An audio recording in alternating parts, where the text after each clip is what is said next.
ഈശോ മിശിഹായ്ക്ക് സ്തുതിയായിരിക്കട്ടെ. പ്രിയമുള്ളവരെ, ഇന്ന് ജൂൺ 21 എല്ലാവരും തന്നെ ഫാദേഴ്സ് ഡേ ആയിട്ട് ആഘോഷിക്കുന്ന ദിനമാണ്.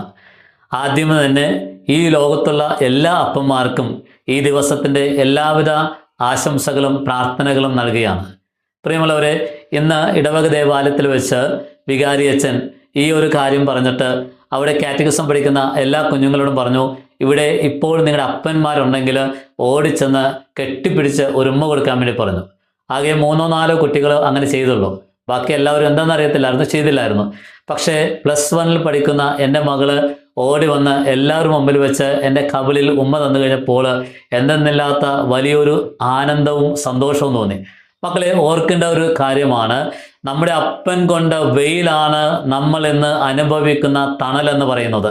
ഇന്ന് നമ്മൾ സുരക്ഷിതമായി ജീവിക്കുന്നുണ്ടെങ്കിൽ, നല്ല ആരോഗ്യത്തോടെ ജീവിക്കുന്നുണ്ടെങ്കിൽ, നല്ല ഫുഡ് കഴിക്കുന്നുണ്ടെങ്കിൽ, നല്ല വസ്ത്രം അണിയുന്നുണ്ടെങ്കിൽ, നല്ല വിദ്യാലയത്തിൽ പഠിക്കുന്നുണ്ടെങ്കിൽ, നല്ല ഭാവിയിൽ നമ്മൾ എത്തിയിട്ടുണ്ടെങ്കിൽ ഓർക്കേണ്ട ഒരു കാര്യമാണ്, അത് നമ്മുടെ അപ്പൻ കൊണ്ട വെയിലിൻ്റെ ഫലമാണ്, അപ്പൻ്റെ സ്നേഹത്തിൻ്റെയും കരുതലിൻ്റെ ഫലമാണ്.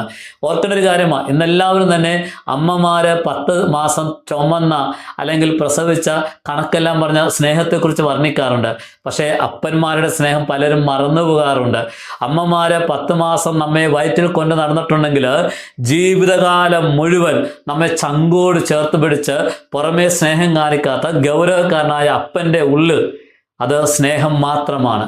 അതുകൊണ്ട് ഇന്നത്തെ ദിവസം നമ്മൾ ഈ ഒരു കാര്യം ചിന്തിക്കുമ്പോൾ, അല്ലെങ്കിൽ ഈ ഒരു ദിവസം ഇങ്ങനെ ആഘോഷിക്കുമ്പോൾ, പ്രിയമുള്ളവരെ, നിങ്ങളൊരു മകനാണോ, നിങ്ങളൊരു മകളാണോ, ഓടിച്ചെന്ന് നിങ്ങളുടെ അപ്പനെ ചേർത്ത് പിടിക്കാൻ പറ്റും. അപ്പൻ ചിലപ്പോൾ പ്രായമായിട്ടുണ്ടാകാം, ചിലപ്പോൾ അപ്പൻ കിടപ്പ് രോഗിയായിരിക്കാം, ചിലപ്പോൾ അപ്പൻ ചെറുപ്പമായിരിക്കാം. എന്നാലും ഓർക്കുക, നിങ്ങൾ എത്ര വലുതായാലും ഇന്ന് നിങ്ങളുടെ വീട്ടിലായിരിക്കുന്ന സമയത്ത് കിടന്നുറങ്ങുന്നതിന് മുമ്പ് നിങ്ങൾ അപ്പനെ ഒന്ന് കെട്ടിപ്പിടിച്ച് ആ 2 കവിളിലും ഒരു ഉമ്മ കൊടുത്തിട്ട് സ്നേഹത്തോടെ അപ്പനോട് പറയണം, അപ്പ ഐ ലവ് യു എന്ന് പറയാൻ ഓരോ മക്കൾക്കും സാധിക്കട്ടെ. എല്ലാവരെയും ദൈവം അനുഗ്രഹിക്കട്ടെ. ആമേൻ.